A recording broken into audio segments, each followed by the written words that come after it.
You and I might try the truth of that. I shall think of you when I'm in town. Come on, James, we must tear ourselves away. Go. Go, perhaps forever.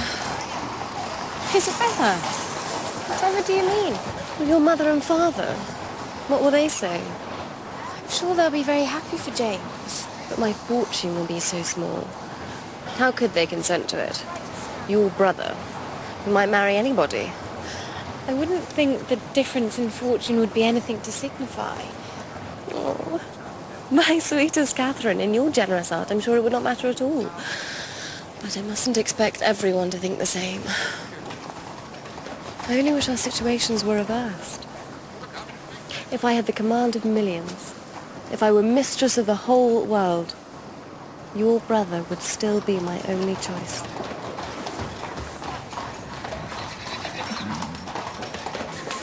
Now, Catherine, you know I'm only here for your sake. You know my heart is 40 miles away. And as for dancing, don't mention it, I beg you. It is quite out of the question. I dare say Charles Hodge will plague me to death about it, but I shall cut him very short, I can tell you. I wonder where he is. Miss General, tell me. Do you believe he's coming to talk to me? Miss Morland.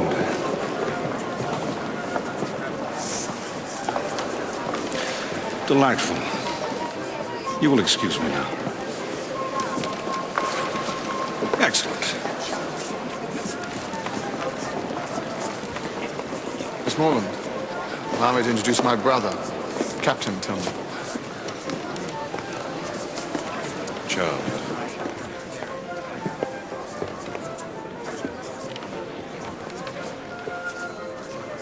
Don't let my brother's ill manners offend you. That's how he is, I'm afraid. He was ill-mannered as a baby. Surprised at you being so disrespectful to your older brother. And anyway, how could you know what he was like as a baby? When he was a baby, you were not yet born. True enough. My mother told me of it. I hope you're not already engaged for the next dance. No, indeed. My rival having left Bath. Indeed, he's not. You mustn't tease me. So do you not know Mr. Thorpe at all? No, not at all. That's strange. He seems to know a great deal about your family. And none of it to our credit? Well, I have always found that ignorance and prejudice hold no bar to forming the strongest of opinions. You think him ignorant and prejudiced? I know he doesn't always tell the truth, but he's been very kind and attentive to me. You think he isn't to be trusted? Dear Miss Morland, has it not occurred to you that I might not be the best person to consult on the matter of Mr. Thorpe? My lords, ladies and gentlemen, the next dance will be on a summer's day. Good God, Henry, you're not going to stand up in that maul, are you? I certainly am. That being so, do you think your friend might dance with me? No, I am sorry. I know for certain that she has a very particular reason not to dance tonight. Is that so? Pity.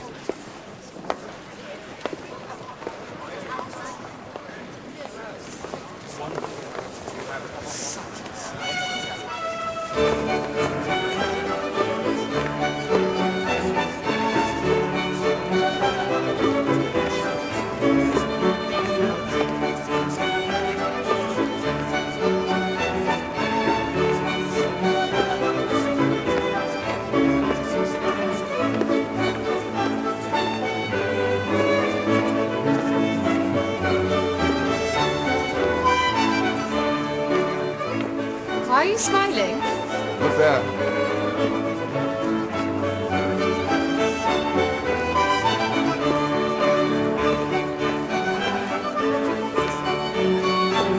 I don't wonder at your surprise. I refused him for as long as I possibly could, but he would not take no for an answer.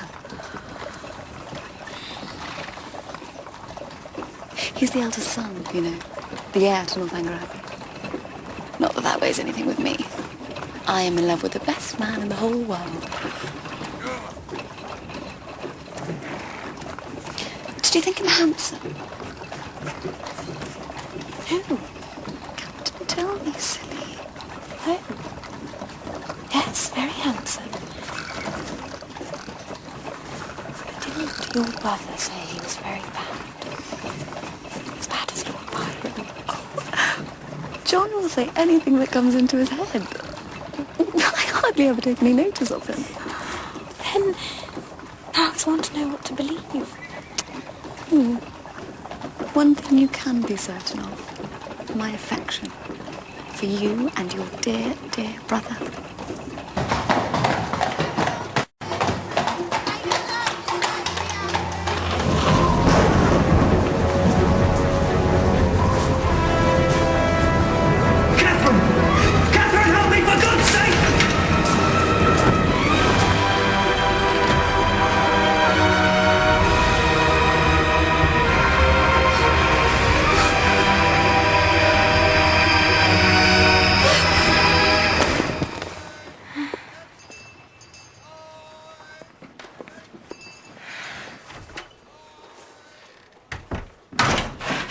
You've heard from James?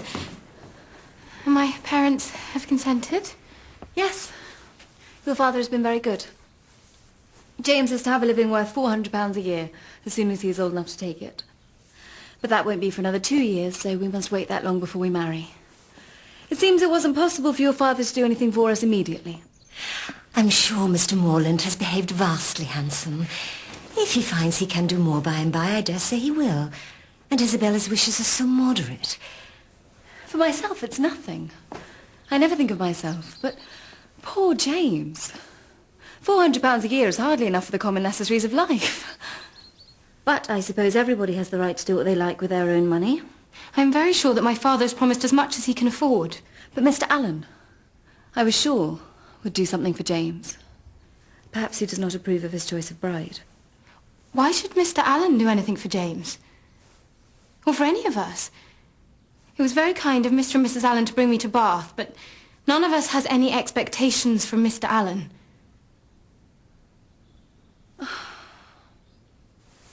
My dear sweet Catherine, you know I care nothing for money. If we could only be married tomorrow, I would be happy to live on £50 a year. But that's the sting. That's why you find me so cast down. The 2 years we must wait before dear Morland can have the living. Catherine, how will I endure it?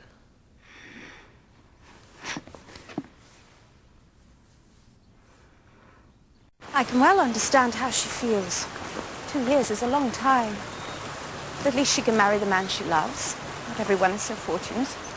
No, I suppose not. How sad that is. Yes, it is.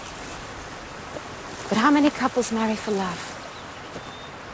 I believe my mother and father love each other even more than they love us. They love us very much. When I was a little girl, I used to think it was like that for everyone. It was only when I started to read novels that I realized it was not. I shouldn't have thought one would have to read novels to find that out. I think you have had quite a dangerous upbringing. Dangerous? How? Well, it's as Henry says. You've been brought up to believe that everyone is as pure in heart as you are.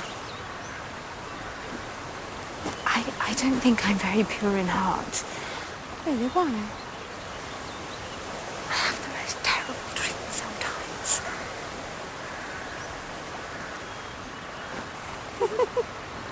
What's the joke? Nothing to concern you.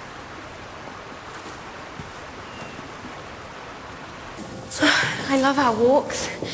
I think I should like to stay in Bath forever and go walking with you every day. Unfortunately, that won't be possible. Oh? Our father told us just this morning that he's determined on quitting Bath by the end of the week. Oh. Miss Morland. Capital. Excellent.